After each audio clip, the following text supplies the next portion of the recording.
ഉണ്ട്. അവരെന്തെങ്കിലും നക്കാപ്പിച്ച കൊടുത്തിട്ട് ഇവരെ കൊണ്ട് ചെയ്യിപ്പിക്കുന്നതാവാം. എനിക്ക് ആ സാരം ഞാൻ ഇതിനെ കുറിച്ച് അന്വേഷിക്കാൻ പോയില്ല. പിന്നെ ഇവരൊക്കെ എന്നെ കൊണ്ട് വിറ്റ് ജീവിക്കുവാണെങ്കിൽ, അല്ലെങ്കിൽ ഇവരൊക്കെ എന്നെ കൊണ്ട് വിറ്റ് റീച്ചാക്കി ഒരു നേരത്തെ ആഹാരം കഴിക്കാൻ സന്തോഷമുള്ളൂ. ശരി, അല്ല അച്ചായൻ പറയുന്ന പോലെ പ്രിയപ്പെട്ട അച്ചായ, ഒരു ചോദ്യം. ചാരിറ്റി ചെയ്യുന്നതെല്ലാം നല്ല കാര്യങ്ങൾ എല്ലാം തന്നെ. ചാരിറ്റി പ്ലസ് ബിസിനസ്സിനാ നമുക്ക് ചാരിറ്റി എന്ന് വിളിക്കാൻ വേണ്ടി പറ്റില്ല, അതിന് പ്രൊമോഷൻ എന്നാണ് വിളിക്കാറ്.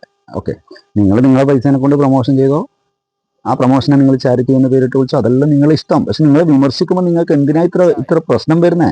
അല്ലെങ്കിൽ നിങ്ങളുടെ PR ടീമിന് എന്താണ് പ്രശ്നം? അച്ചായൻ PR ടീമിനെ ഇറക്കിയിട്ടാണ് ഈ കളികളിലും കളിക്കുന്നതെന്ന് എല്ലാവർക്കും അറിയാം. അച്ചായന്റെ പൈസേനെ കൊണ്ട് എന്ത് വേണമെങ്കിലും ചെയ്തോ, പക്ഷെ അച്ചായനെ വിമർശിക്കുന്നവർക്കെതിരെ ഈ PR ഇറക്കി വെച്ചിട്ടുള്ള കളി നിങ്ങളെ സോഷ്യൽ മീഡിയയിൽ അല്ലെ തരംഗമായിക്കൊണ്ടിരിക്കുകയും അച്ചായൻ. കാരണം പെട്ടെന്ന് ഒരു ദിവസം സുപ്രഭാതത്തിൽ പെട്ടെന്ന് തരംഗമാവുമ്പോൾ അതിന് കൃത്യമായ PR സപ്പോർട്ട് ഉണ്ടാവും. ആ PR തന്നെയാണ് അച്ചായന്റെ കേസിലുള്ളത്.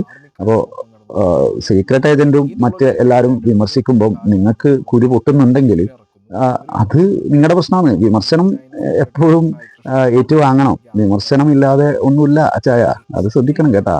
ഓക്കെ.